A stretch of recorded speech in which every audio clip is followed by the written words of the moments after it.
and page number 34. All of you take.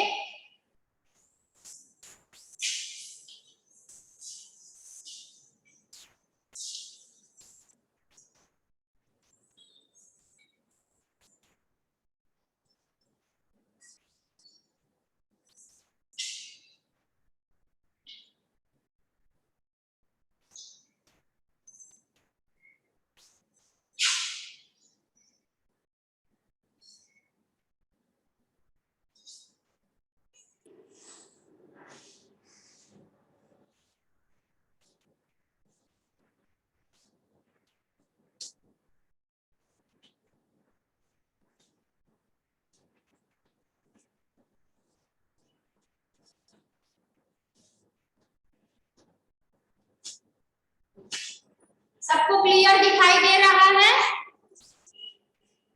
सुखी क। आज का जो मैं चैप्टर यानी लेसन पार्ट पढ़ाने जा रही हूँ उसका शीर्षक है सुखी क। तो सबसे पहले मैं सभी बच्चों से थोड़ा सुखी कौन है इसके बारे में दो चार शब्द बोलना चाहूंगी कि सुखी वही है जिसके पास क्या है? संतोष। कोई व्यक्ति का नाम नहीं है, संतोष, जिसे हम हमारा दिल हमारा मन क्या हो? संतुष्ट हो सके किसी भी चीज को लेकर के, चाहे वो बच्चा हो, बच्ची हो, बड़े हो, बुजुर्ग हो, एनीवन, कोई भी। यानी सुखी वही है जो छोटी चीजों में संतोष करना सीखा हो या फिर उसे आता हो या फिर वो जानता हो। छोटी चीज में संतोष करना, वही व्यक्ति सुखी होता है। तो आज हम सुखी कौन है और उसके बारे में यहाँ पे एक कहानी है और इस कहानी में संतोष मनुष्य के चरित्र का क्या है? आभूषण है, गहना है।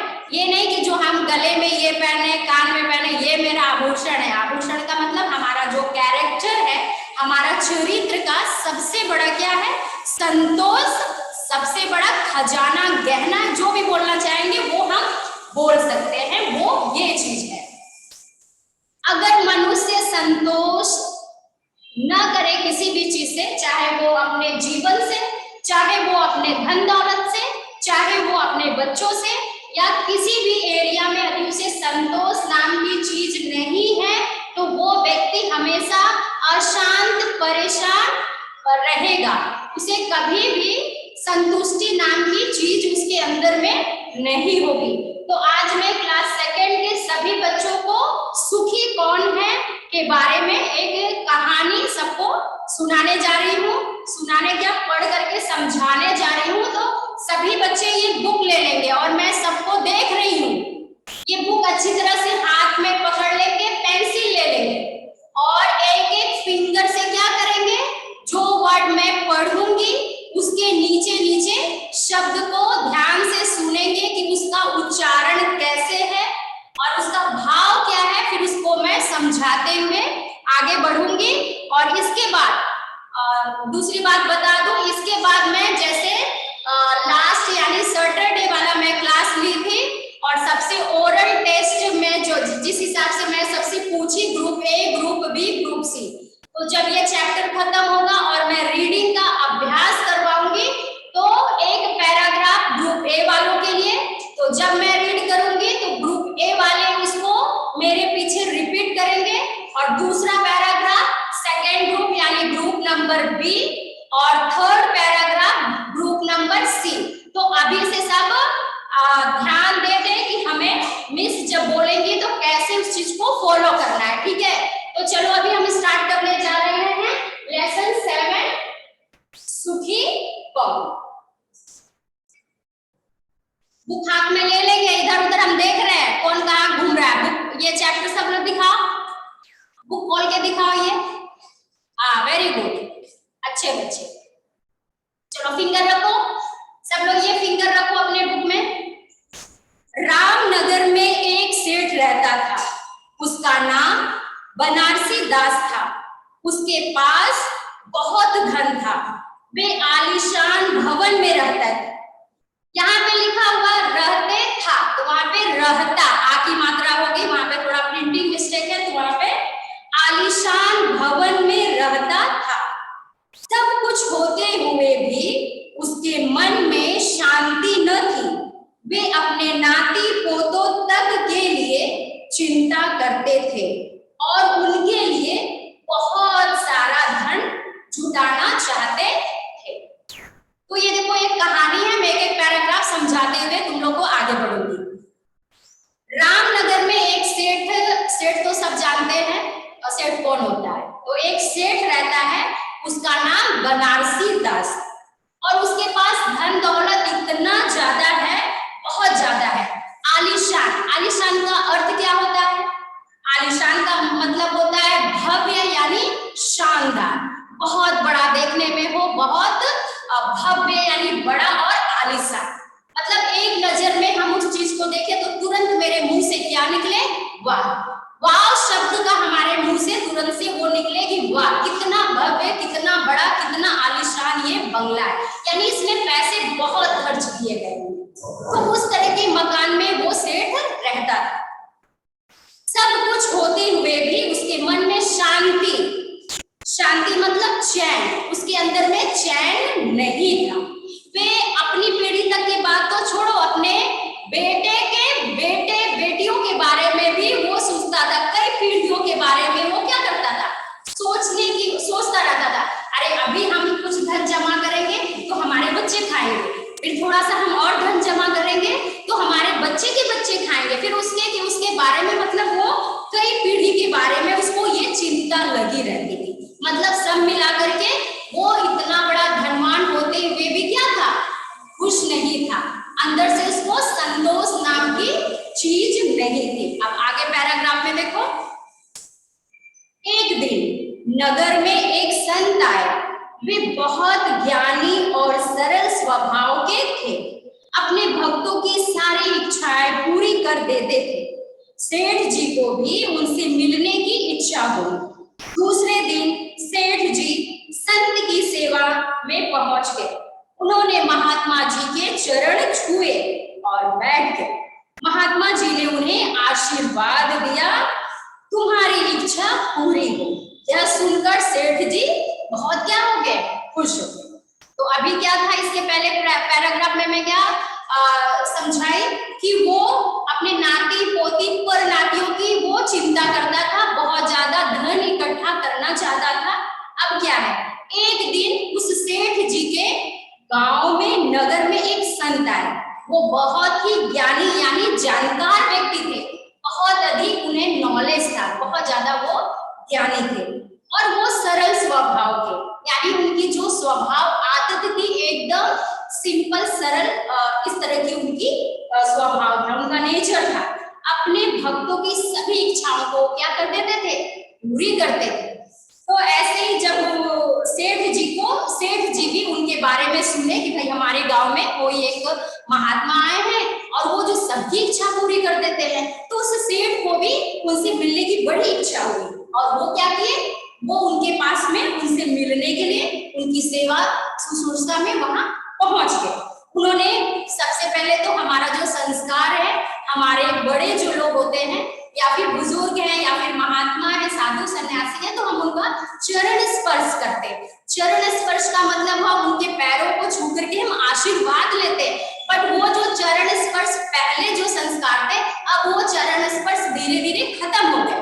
पहले हम पैर के जो उंगलियां अंगूठे उनको टच करते थे, उनको सपोज दैट इस तरह से वो पैर ये है, ये पैर, तो इस पे हम उंगलियों को रख करके अपने सिर पे रखते थे कि उन महात्मा के यानी जो व्यक्ति का हम चरण स्पर्श कर रहे हैं, उनके पैर को जो हम छू रहे हैं, तो हमारे उनके अच्छे गुण हमारे अंदर में क्या हो? आ जाए। लेकिन आज के डेट में हम क्या करते हैं? ये पैर है, ये घुटना, ठीक है, तो बहुत बच्चे क्या करते हैं? यहाँ ना टच करके अब इस घुटने को हम टच करते हैं। तो ये संस्कार तो अभी भी जो ऐसे करते हैं नहीं करना है, वो भी थोड़ा सा सही ढंग से जो संस्कार है उसको सही फॉलो करना है। तो देखो उसने क्या किया, चरण को, पैर को उन्होंने टच किया, मतलब छुआ और छू करके आशीर्वाद दिया। महात्मा जी ने उन्हें तुरंत आशीर्वाद दिया। क्या किया? तुम्हारी इच्छा पूरी हो।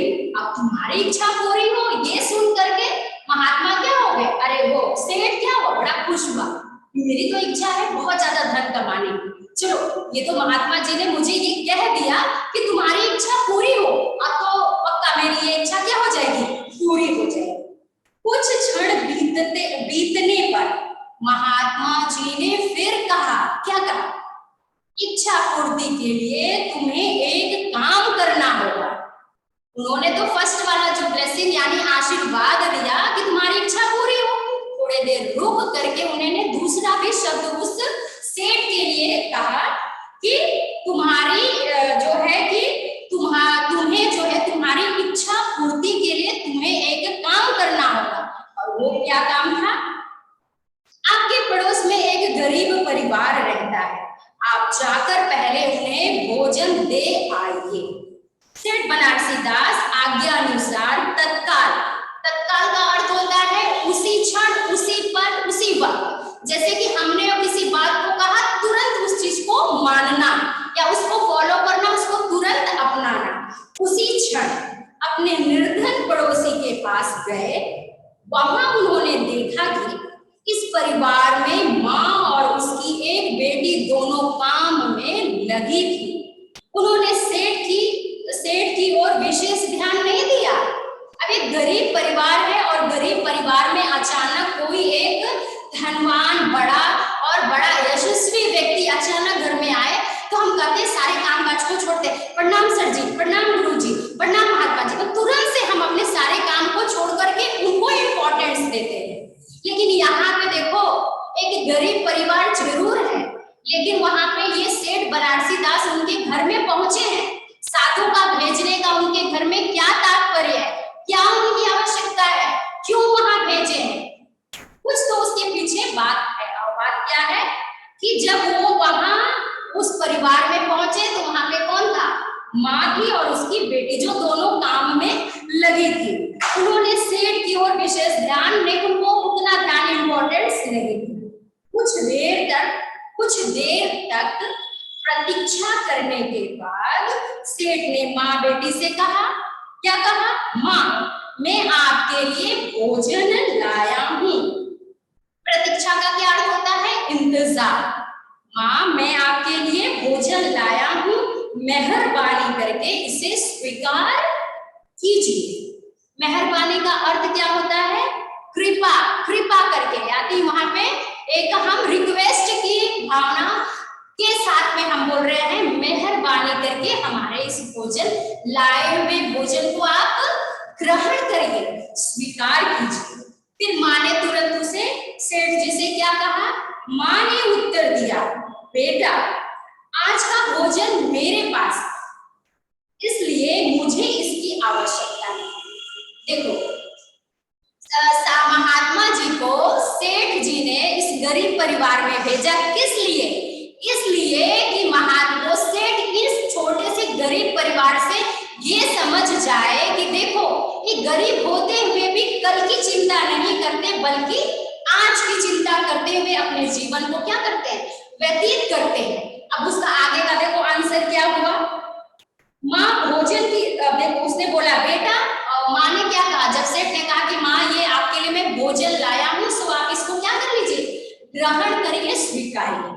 माँ ने तुरंत से आंसर दिया, भोजन यानी आज का जो भोजन है वो तो क्या है? माँ, भोजन की आवश्यकता तो बराबर बनी रहती है। अब उसने तो पहले माँ ने ये कह दिया कि आज का भोजन तो मेरे पास में है और कल का कल हम देखेंगे, लेकिन फिर सेठ क्या बोलते हैं, क्योंकि अब तो वो ऑलरेडी भोजन लाए हैं, किसके कहने पे लाए हैं?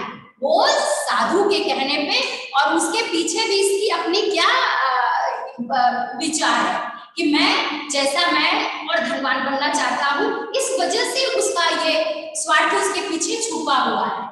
तब वो बोल रहा है कि माँ जी ये भोजन आप ले लीजिए, भोजन की आवश्यकता तो सबको बराबर रहती है, इसीलिए कल के लिए ही रख लीजिए। आज का तो ठीक है, जो आपने बनाया उसको खा लीजिए, आज जो मैं लाया हूँ प्लीज उसको आप ले लीजिए, उसको आप कल खा लीजिएगा। अब देखो आगे क्या, कल की चिंता मुझे नहीं, मुझे भगवान पर भरोसा है। भरोसा का अर्थ क्या होता है? विश्वास है। अब लालची होती तो वो तुरंत से कहती कि अरे वाह, ये तो बहुत बड़ा सेठ धनवान आया है, मुझे फ्री में सब चीज दे रहा, मैं तुरंत से ले लूं, भगवान करे आपको लंबी आयु वगैरह वगैरह करके आशीर्वाद देती और भेज देती। लेकिन उसने ऐसा नहीं किया, बल्कि उसने उसको ये बताने की कोशिश की कि मुझे आज की चिंता जो है, आज जो मेरे पास में वो है, कल की चिंता मुझे नहीं। आज का जो है सो मेरे पास है, लेकिन अभी कल की चिंता मुझे करने की जरूरत नहीं है। और ये क्या है, मुझे भगवान पर भरोसा है, यानी ईश्वर पे, जो इस पूरे दुनिया का, पूरा ब्रह्मांड का जो सृष्टि करता है, उस पर मुझे पूरा विश्वास है कि वे ही मेरे लिए भोजन जुटाएंगे, वे ही मुझे भोजन जुटाएंगे। माँ की बात सुनकर सेठ बदनासी दास की समझ में आ गया कि गरीब होते हुए भी यह परिवार संतोषी है।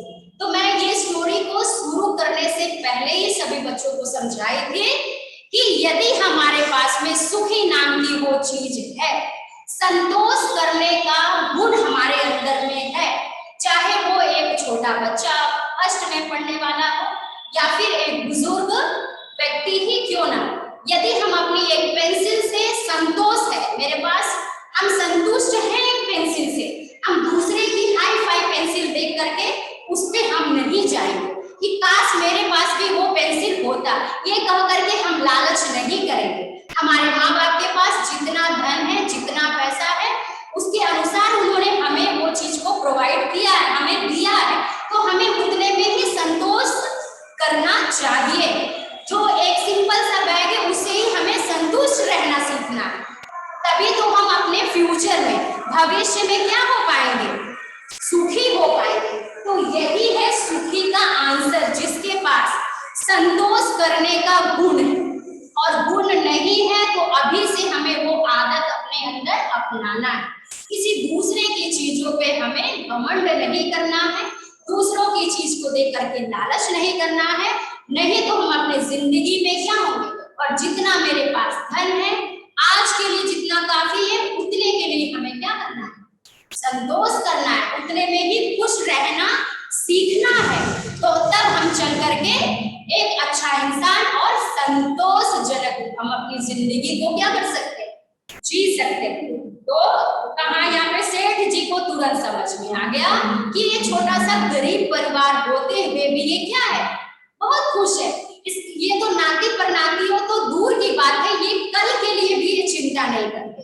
कल के लिए किसके ऊपर छोड़ रखा है, ईश्वर के ऊपर, भगवान के ऊपर उतना उन्हें आस्था है, विश्वास है, भरोसा है कि वो क्या करती हैं, कल के ऊपर में उन्होंने छोड़ रखा है। तब वहां पे उसको जो महात्मा जी क्वेश्चन मतलब बोले कि तुम्हें ये करना है, वहां से उसको उसका आंसर मिल गया और वो फिर से अपने लाइन पे हो गया। तो सो मेरे प्यारे बच्चों, आज का जो ये कहानी है, इस कहानी से हमें यही सीख मिलती है कि हमें अपने जिंदगी में, अपने लाइफ में क्या करना है, संतोष को अपनाना है। संतोष परम सुख, संतोष से सारे सुख प्राप्त होंगे, चाहे हम अभी स्टडी लाइफ में है तो, या फिर हम आगे चलेंगे फ्यूचर लाइफ में भी होंगे। अभी संतोष करना हमें आ गया है, एक रोटी से, एक पेंसिल से, एक कपड़े से, तो हमारा जीवन शांतिपूर्ण होगा और हमारा चरित्र जो व्यवहार भी होगा वो भी उज्जवल होगा। तो ठीक है, आज का ये लेसन तो मैं रीड करके समझा दी। अब मैं ग्रुप वाइज सभी बच्चों को एक एक पैरा क्या करूंगी,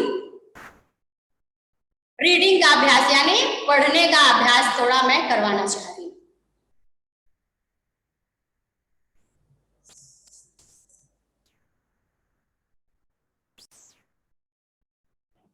all of you take copy number 2।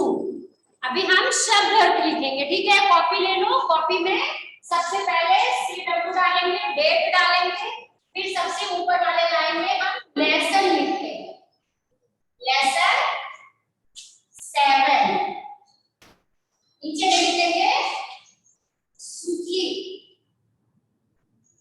कौन, चैप्टर का ये नाम है। लिखो, कौन कौन नहीं लिख रहा है, हम सबको देख रहे हैं। इधर साइड में लिखेंगे एक रो में शब्द,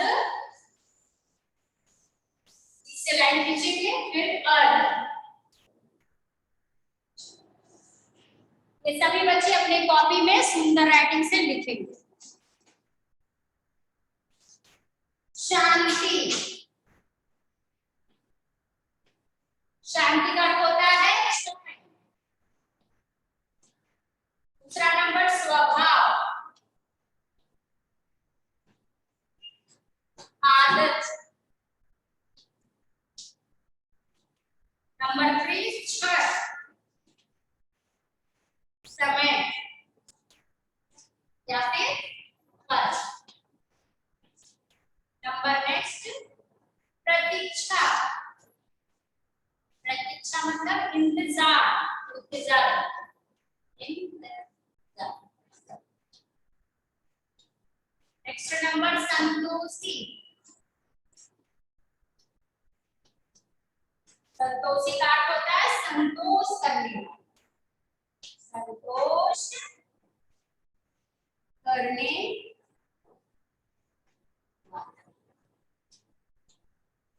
ठीक, जल्दी जल्दी लिखेंगे सभी लोग फटाफट। फिर नेक्स्ट है ज्ञानी, ज्ञानी का अर्थ होता है जानने वाला, जानने वाला। सुविधा,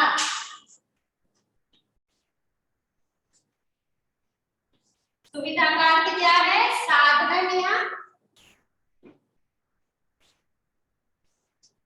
आराम। नेक्स्ट नंबर है तत्काल, तत्काल का अर्थ होता है उसी समय, उसी समय।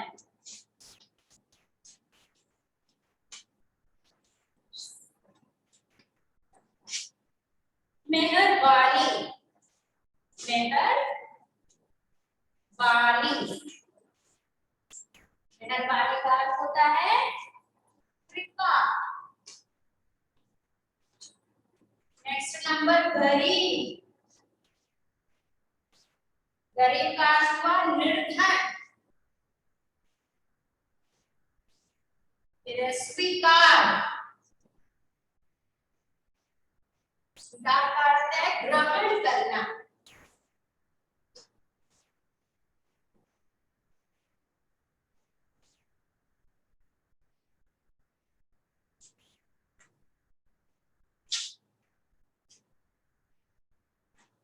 हाँ, सभी देखेंगे इधर ब्लैक बोर्ड पे शब्द अर्थ, बीच में कॉपी में एक लाइन बीच में स्केल से खींच करके एक साइड में लिखेंगे शब्द, फिर अर्थ।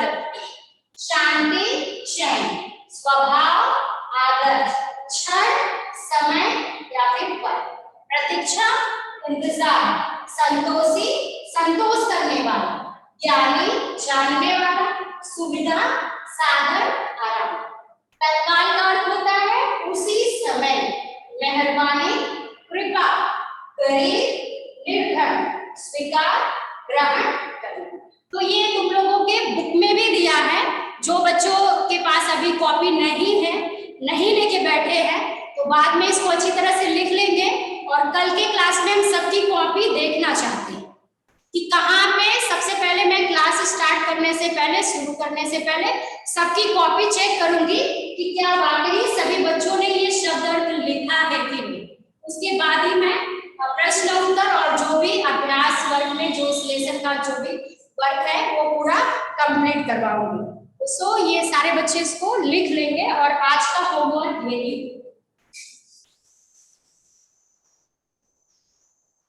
होमवर्क क्या है? पेज नंबर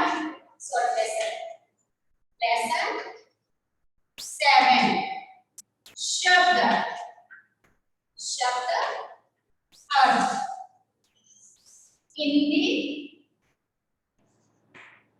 सेकेंड की कॉपी में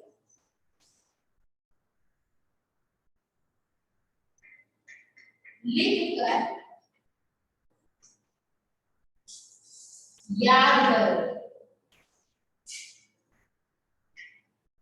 क्योंकि अभी सभी बच्चों को ये मालूम है कि एक एक लेसन पढ़ाने के बाद सारे टीचर उस लेसन का टेस्ट ले रहे हैं। तो अभी तुम लोग सभी बच्चे आज क्या करेंगे, ये शब्द अच्छी तरह से लिख लेंगे और इसका शब्द अच्छी तरह से लर्न कर लेंगे।